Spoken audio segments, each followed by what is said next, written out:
Ibrahim Traoré, lors de sa récente allocution, nous offre un aperçu captivant des projets ambitieux qui façonneront l'avenir du pays. Dans un discours empreint de détermination et de vision, il dévoile les plans pour revitaliser les infrastructures, offrir de nouvelles opportunités aux étudiants et inaugurer une ère de durabilité avec la production locale de véhicules électriques. Rejoignez-nous pour découvrir comment ces initiatives révolutionnaires promettent de redéfinir la trajectoire du pays vers un avenir plus prometteur et durable.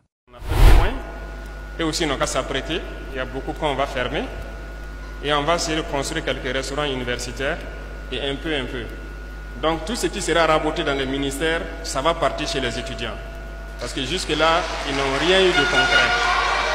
On se préoccupe beaucoup de votre situation, même les véhicules, les bus. J'ai souvent vu des images où les étudiants sont alignés sur plusieurs centaines de mètres pour attendre le bus. Il y avait des problèmes de bus en fin d'année. C'est de la résilience de votre part, je reconnais. Et je pense que ça aussi, pour le cas de Ouagadougou par exemple, la mairie a déjà commandé donc un programme spécial de bus pour pouvoir alléger ce problème-là. Je pense qu'il y a un gros programme aussi à venir en 2024 là, qui va nous permettre d'économiser beaucoup. On veut mettre en place une usine de production de véhicules électriques ici. Normalement, avant la fin de l'année, cette usine doit être prête aussi. J'ai reçu donc ceux-là, les promoteurs et tout, pour les donner le délai de que ce soit prêt en 2024. Quand on prend le carburant du gouvernement seulement, ce qu'on consomme en carburant, c'est trop. C'est beaucoup, parce que c'est des milliers de véhicules. Et on va changer tous les véhicules du gouvernement en véhicules électriques. Et je pense qu'on fera de l'économie donc dans le carburant qui doit permettre de faire autre chose. Pour les PDI, en tout cas, la région a connu de la turbulence, surtout en 2023. Et je pense que les FDS sont à saluer. Il y a eu beaucoup d'efforts. On a injecté quand même beaucoup de force dans la zone pour pouvoir faire retourner le maximum de PDI dans certaines communes. Et ça continue. Et c'est le lieu pour moi donc de dire que, comme il a dit, environ 80% sont reconquis. Il faut maintenant consolider. C'est cette phase qui est en cours. Il faut consolider ce qui est reconquis avant de se projeter à l'avant. Comment consolider? Hier, je disais aux responsables coutumiers religieux et aux chefs de circonscription administrative que tout le monde doit se mettre dans la guerre. Se mettre dans la guerre, ce n'est pas forcément prendre la Kalachnikov. Les VDP ont décidé, ils sont dedans. Pour la question de dédouanement et de port sec pour les opérateurs, nous allons voir ça avec le ministre du Commerce et de l'économie, comment ça peut se faire. Retenez aussi qu'il y a ce volet de digitalisation qui nous tient à cœur, qui est un secteur très important, mais aussi que les gens ne voulaient pas. Beaucoup de gens ne voulaient pas. Mais je pense qu'avec ça, ça doit pouvoir permettre de résoudre ce problème-là. S'il y a la digitalisation, je ne pense pas que c'est nécessaire de venir jusqu'à Ouagadougou pour dédouaner quelque chose et puis revenir à Tinkodougou. Ça peut se faire à la frontière et les ressources vont partir directement au trésor. L'électricité, c'est un problème, c'est l'énergie en général. Bon, nous sommes en train de miser beaucoup sur le solaire. Certaines centrales sont en train d'être construites. Mais vous savez aussi que nous sommes en train de prospecter d'autres types de sources d'énergie. Voilà. Actuellement, nous avons parlé du nucléaire avec la Russie. Mais ça, c'est, je dirais, à moyen ou long terme. Mais dans l'immédiat aussi, nous sommes en train de négocier avec le Niger parce qu'ils ont plusieurs sources d'énergie. Ils ont le charbon, voilà, en plus du pétrole et tout. Nous sommes en train de voir qu'est-ce qu'on peut mettre en commun dans l'AES ici pour être indépendant du point de vue énergétique. Il faut qu'on soit autonome sur le point de vue énergétique pour permettre aux opérateurs de créer les industries. S'ils créent aussi qu'il n'y a pas d'énergie à moindre coût, ça devient très compliqué. C'est la population qui va supporter les coûts. Donc c'est plusieurs choses qu'on est en train de faire en même temps. Et je pense que les réflexions vont bon train pour pouvoir créer le maximum. Maintenant, revenons à nos braves agriculteurs. Je pense que l'intervention est claire, limpide. Et ici, parlant des semences, il faut saluer donc nos chercheurs qui font du travail exceptionnel mais qui n'étaient pas reconnus. Aujourd'hui, nous sommes en train de les valoriser. Et nous sommes en train de valoriser les producteurs sémenciers pour qu'ils produisent beaucoup de semences. Vous voyez, même le blé qui est cultivé ici, c'est des semences produites ici. Et les gens, à côté du champ de blé, même, il y a un champ de semences qui est à côté. Il y a le blé pour la consommation, mais le blé aussi pour la semence de l'année prochaine. Et ça se fait un peu partout. Beaucoup d'autres semences, que ce soit le maïs, les chercheurs ont trouvé de bonnes variétés qui s'adaptent un peu partout. Et nous sommes en train de les valoriser actuellement, de leur permettre d'avoir de bons laboratoires et de créer toujours les bonnes semences pour que ça puisse s'adapter à notre climat. Donc soyez rassurés. Revenons au problème d'engrais et d'intrants de matériel agricole. une réforme de la CAIMA s'impose. Et je suis sur ça personnellement. Actuellement même, le DG de la CAIMA est en mission quelque part pour la question des engrais. Et ça va nous entraîner dans une grosse réforme dans le monde donc, de l'agriculture.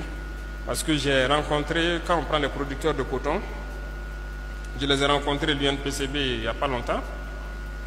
J'ai eu très mal quand ils m'ont dit que près de 50% n'ont rien eu cette année. C'est négatif. Ils produisent mais ne gagnent rien. Et cela est dû au fait du prix de l'engrais et du système même. Voilà. Et donc, on va casser ce système-là. Ça va faire des gorges chaudes. Cette année, on est déjà en retard par rapport au coton. Mais dès que la saison finit, il va falloir casser ce système. Parce qu'un producteur de coton, il est obligé de prendre l'engrais avec la structure cotonnière et le coût semble élevé par rapport aux autres qui peuvent trouver ça ailleurs. Et ça ne l'arrange pas. Donc il passe toute l'année à cultiver et en fin d'année, il n'a rien. Il a cultivé juste pour les autres. Donc cette année, c'est même pas sûr que beaucoup vont cultiver le coton, pendant que l'État subventionne beaucoup cette culture aussi. Donc nous sommes en train de faire la réforme de la CAIMA pour que ce soit les intrants agricoles, alors qu'on puisse donner ça à moindre coût aux producteurs. Le patriotisme fait défaut chez certaines personnes, il faut le reconnaître. Voilà. Dernièrement, on entendait des gens se plaindre de certains acteurs de l'économie qui créent des pannes tous les jours, qu'il y a problème de connexion parce qu'ils ne sont pas contents qu'on ait pris les 25% de primes pour le fonds de soutien patriotique.